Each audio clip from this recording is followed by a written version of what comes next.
Salut, j'espère que vous allez bien aujourd'hui. Alors aujourd'hui, on va parler d'un sujet que tout le monde connaît et que tout le monde connaît particulièrement depuis l'année 2020, depuis le début de l'année 2020 et ce qui s'est passé avec le Covid, c'est les émotions négatives.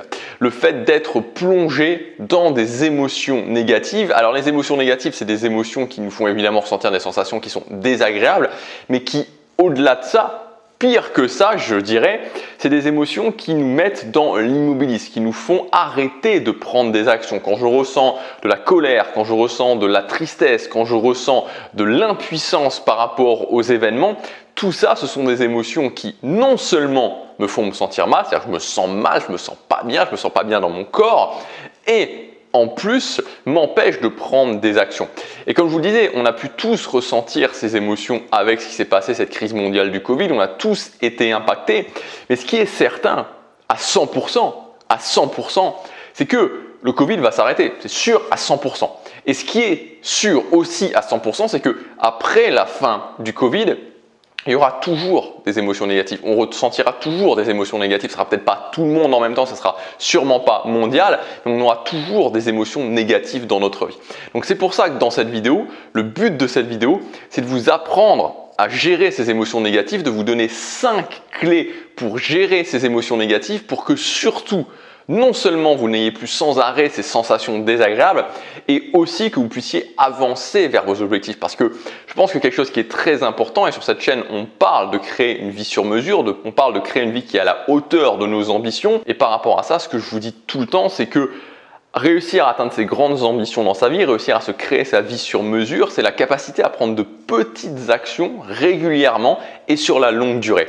Et donc pour faire ça, il faut aussi être capable d'enlever les choses de ma vie, d'enlever les choses de mon quotidien qui m'empêchent justement de prendre ces actions-là, et les émotions négatives en font partie. Donc voyons ensemble ces 5 clés. La première clé, c'est de comprendre que les émotions négatives pointent toujours vers quelque chose. Moi, quelque chose qui m'a fait ressentir énormément d'émotions négatives dans ma vie, c'était quand j'étais adolescent, préadolescent, adolescent, post-adolescent, le manque de respect. Ça me faisait vraiment ressentir une tristesse, mais vraiment une tristesse extrême. Je pleurais très souvent en rentrant chez moi le soir après les journées d'école, particulièrement quand l'année scolaire reprenait. J'avais beaucoup de mal à gérer ça. Ça me faisait ressentir vraiment cette tristesse extrême. Et ça pointait vers quelque chose. Il y avait une raison par rapport à ça. Peut-être que vous avez des émotions négatives pour d'autres raisons. Par exemple, il y a beaucoup de gens qui ont des émotions négatives par rapport au manque d'argent. Ils n'ont pas suffisamment d'argent, ils ont du mal à terminer les fins de mois, c'est difficile.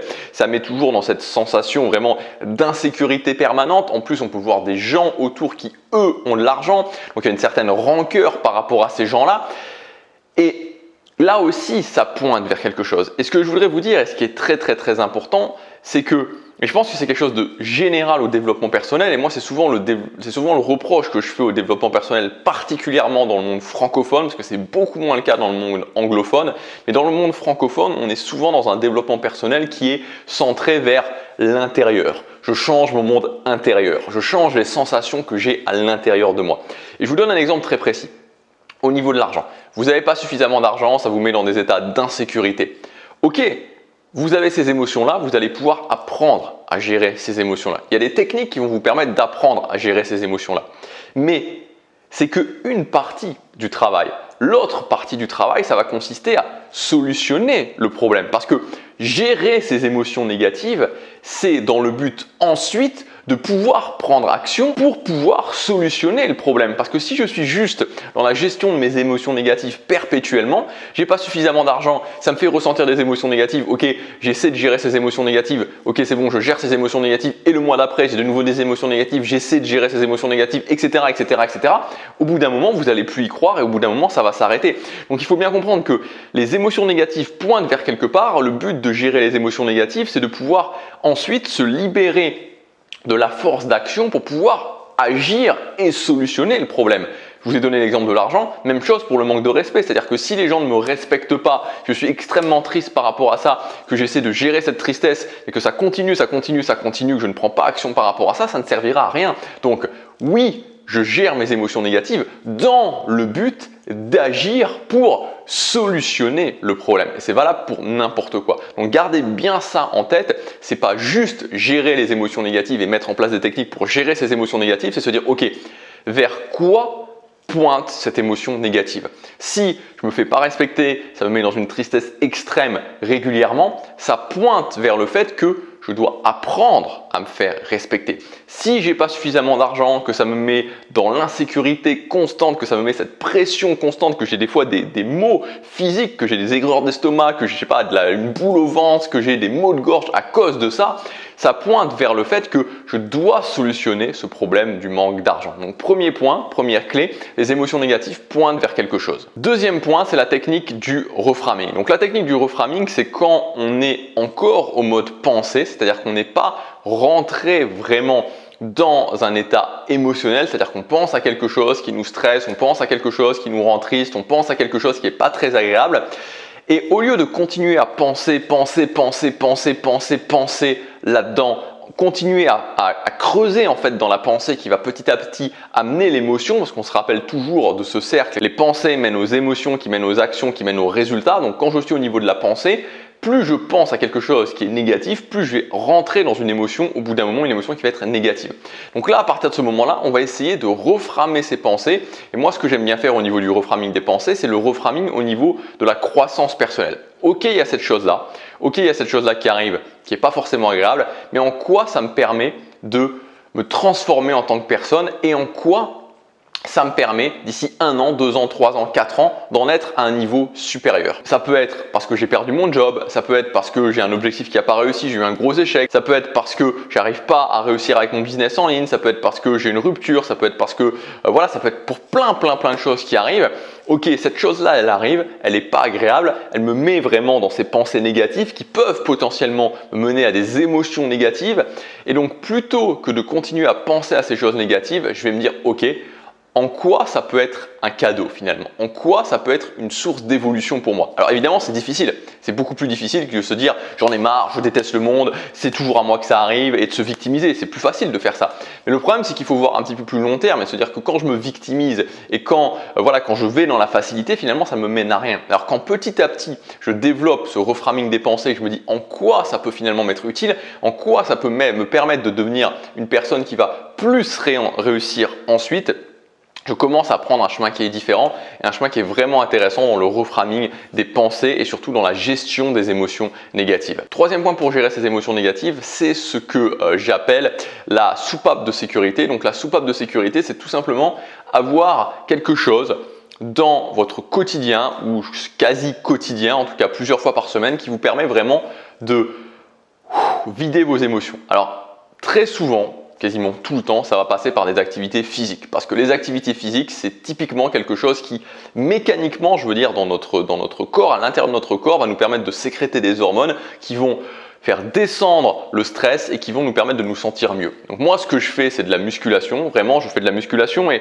c'est quelque chose où c'est vraiment un basique dans ma vie. Moi, j'ai pu le voir justement parce qu'on parlait du Covid, en Corée du Sud. J'habite en Corée à Séoul. Il n'y a pas eu de fermeture tout le temps des salles de sport, mais on va dire que entre mars 2020 et c'était janvier, la dernière fois c'était fin janvier 2021, il y a eu, je pense, environ au total peut-être 15 semaines de fermeture de salle de sport, quelque chose comme ça, 15 semaines, ouais, voilà, on va dire globalement 3-4 mois de fermeture, c'était pas en même temps, mais ça a été qui était dispatché, mais c'est voilà, au final, on a eu ça, et vraiment j'ai ressenti ces moments, et notamment ça a été fermé tout le mois, fin novembre jusque presque fin janvier, je sentais à ce moment-là que j'avais beaucoup plus de mal à gérer mes émotions négatives.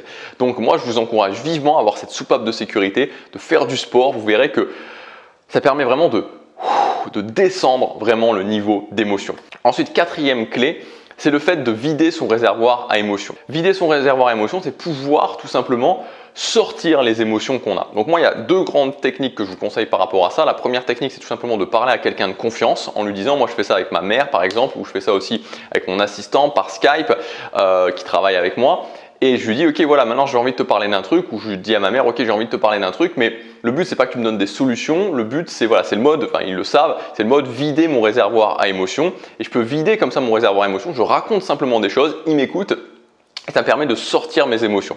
Ou alors ce que vous pouvez faire, si vous n'avez personne vraiment de cette façon-là à qui parler, vous pouvez tout simplement faire du journaling. Ça aussi, le fait d'écrire comme ça permet de vider son réservoir à émotions. Et enfin, le dernier point, le 5e point, la 5e clé, qui est plus quelque chose, je ne vais pas dire de philosophique, mais qui va chercher un tout petit peu plus loin.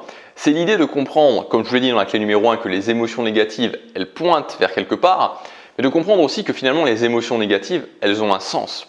En fait, elles ont un sens et moi je crois sincèrement que les émotions négatives, c'est un signal en fait. C'est un signal qu'il faut changer quelque chose. C'est tout simplement un signal que vous devez changer quelque chose dans votre vie. Vous savez, quand on ressent de la frustration par rapport à quelque chose, c'est juste un signal qu'il faut changer cette chose-là. Moi, je vous donne un exemple tout simple en fait, qui est vraiment d'actualité. Là, je suis en train d'ouvrir une deuxième chaîne YouTube, une chaîne YouTube qui va parler de business en ligne, puisque c'est mon métier, c'est ce que je fais depuis des années maintenant, enfin depuis 5 ans, depuis fin 2015, je vis à 100% d'internet, de ma création de contenu. Et au départ, j'en parlais sur cette chaîne Gabriel Clément et pendant pas mal d'années, il n'y a pas eu de problème. Et petit à petit, mon audience sur cette chaîne Gabriel Clément, elle a évolué. Et j'ai senti qu'il y avait moins de gens qui étaient intéressés et qu'avec l'évolution aussi de l'algorithme YouTube, c'était devenu quelque chose qui était plus négatif pour ma chaîne que positif. Et il y avait une frustration en moi, il y avait une certaine frustration en moi parce que c'est quelque chose qui vraiment me passionne, vraiment j'adore parler de ça, j'ai envie de plus en parler. Et quand j'en parlais justement sur cette chaîne Gabriel Clément, il y avait moins de gens qui étaient intéressés et ça me frustrait en fait parce que j'ai envie d'en parler mais en même temps les gens à qui je parle ça les intéresse pas forcément, en tout cas il y a une petite partie des gens que ça intéresse. Et donc tout simplement, voilà, il y a un sens derrière tout ça et le sens c'est le fait que il faut que je fasse quelque chose, il y a une frustration et donc il faut que je fasse quelque chose de différent. Et donc j'ouvre une deuxième chaîne YouTube. Alors je vous prends un exemple, c'est très concret, mais c'est pareil dans votre vie. Les émotions négatives pointent vers des frustrations très souvent, pointent vers des choses que vous devez changer. Voilà, il y a un sens, c'est-à-dire qu'il faut pas, je pense que le gros problème, c'est quand on voit les émotions négatives comme quelque chose qui nous arrive, on n'a pas envie que ça nous arrive et on aimerait bien être tranquille et on n'a pas envie de vivre ces émotions négatives et on a envie d'être confortable sans problème. Mais en fait, je pense qu'elles sont là pour pointer des choses dans notre vie qu'on doit changer et il faut tout simplement, comme je vous disais, se retrousser les manches et passer à l'action. Et vous verrez, et ça aussi c'est quelque chose qui est vraiment très intéressant à noter, c'est que en fait, pour se sentir bien, vraiment, il n'y a pas besoin d'être arrivé. Vous n'avez pas besoin d'atteindre déjà un objectif pour que les émotions négatives s'arrêtent. C'est-à-dire que si aujourd'hui vous ne vous faites pas respecter et que ça vous fait souffrir, comme c'était mon cas il y a plusieurs années en arrière, rien que le fait de savoir que vous prenez des actions vers le fait de vous faire respecter, même des petites actions, vous allez voir que directement, ça va vous passer dans un mode tout à fait différent. Et ça me permet de conclure en vous disant que vraiment, la pire des choses à faire et ce qui va continuer en fait à alimenter ces émotions négatives et qu'elles vont être de plus en plus fortes, c'est le fait de ne pas agir et que vous sachiez à l'intérieur de vous qu'il y a des choses qui vous frustrent, qu'il y a des choses que vous voulez changer et que vous ne faites rien pour. Je vous garantis que si vous commencez à prendre des petites actions vers là où pointent ces émotions négatives, vous verrez rapidement des changements. J'espère que cette vidéo vous aura aidé. Je vous dis à demain pour la prochaine. Passez à l'action, chaque jour compte.